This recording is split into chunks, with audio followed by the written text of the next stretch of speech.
Never miss an episode of Create, Build, and Manage Daily again. Subscribe to our podcast and listen on the go. There's a lot of work that goes into managing an Amazon seller account. Leslie Hensel knows all about that. She's making it easier for her clients as the co-founder of Riverbend Consulting, and she joins me in studio tonight. Welcome to the show. Thank you so much for having me. Absolutely. We appreciate your time. I was looking at your website, and there's just a ton of things that you guys offer. So kind of walk us through all the different services you offer your clients.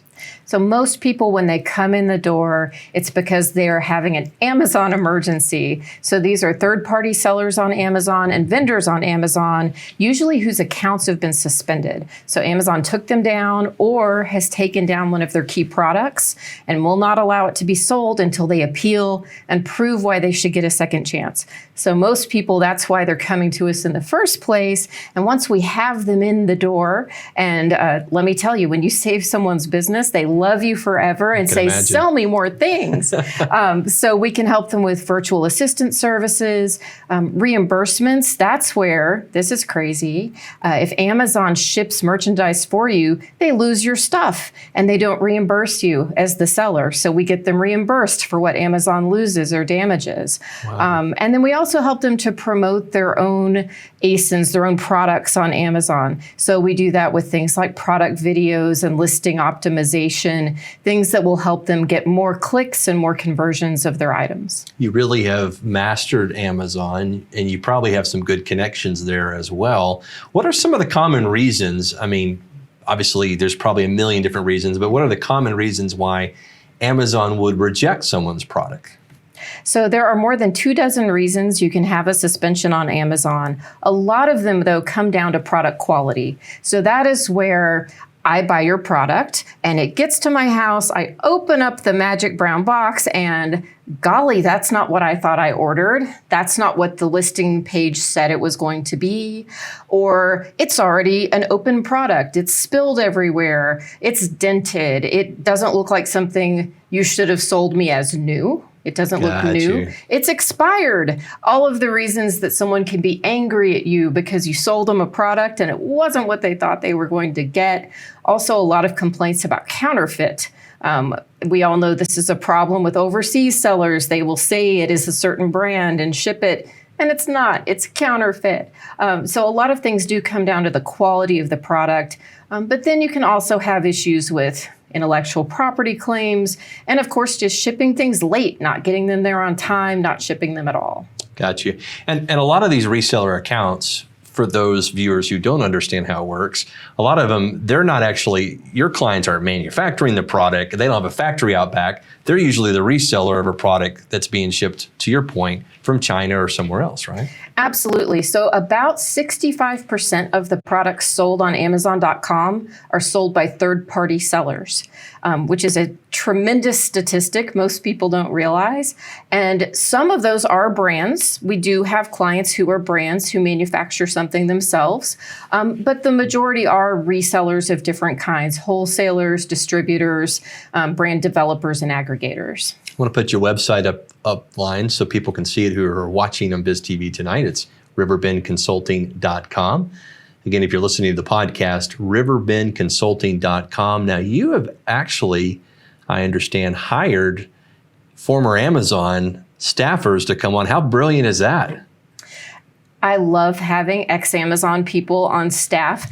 I have people ask me all the time, are you ex-Amazon? And I say, no, I'm just smart enough to hire a bunch of people who are. We have about 15 ex-Amazon employees right now, including, so the group we work with a lot is called Seller Performance. Those are the risk mitigation people at Amazon. We have the original Seller Performance investigator at Amazon who was there 22, 23 years ago and started that department. Other people who are managers, people who work with sellers one-on-one, then they come and they work with us. So what helps us there is we know the vocabulary. We know how the systems work and the thought processes inside of Amazon. So we can help our clients who don't understand that. Amazon's very much a black box. They don't tell sellers, this is what we want you to do. Here's your manual. A lot of it's figuring it out as you go. So we're kind of a shortcut for that. Well, and it just, to me, it's, we've had people on the show before that talked about how to set up an Amazon seller account. So we've covered that. But what I love what you're doing is like, okay, you've set it up.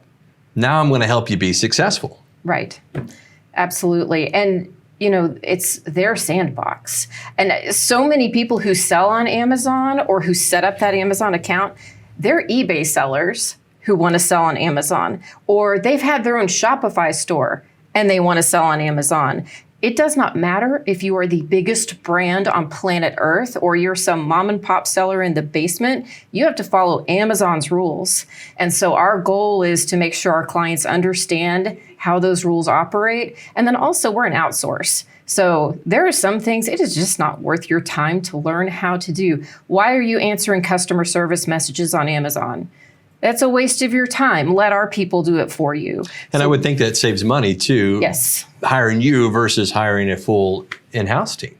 Absolutely, because we have people already trained to do these things, especially on like the lost and damaged inventory.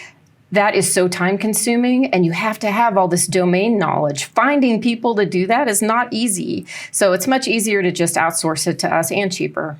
This is a brilliant business that you have created. What was the idea? What was the catalyst behind it? Because I love meeting entrepreneurs that find a need and find the solution.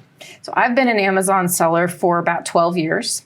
And after a few years in, I met people at conferences and shows, other Amazon sellers having problems, and they didn't know how to fix them. And my background is old school business consulting, like accounting firm style business consulting. So I started helping them with appeals and other challenges. And then one day I met this guy, called me up out of the blue. His name's Joe Zalta. His account had been down. He's panicking. So I helped him get reinstated, and now he's my business partner. He came back to me and said, we should do this as a business. So he's like the sales and marketing, business development guy, and I'm the operational side. I love that. I love that. Got about 30 seconds left. Biggest misconception when someone buys something from Amazon, what would you say that is?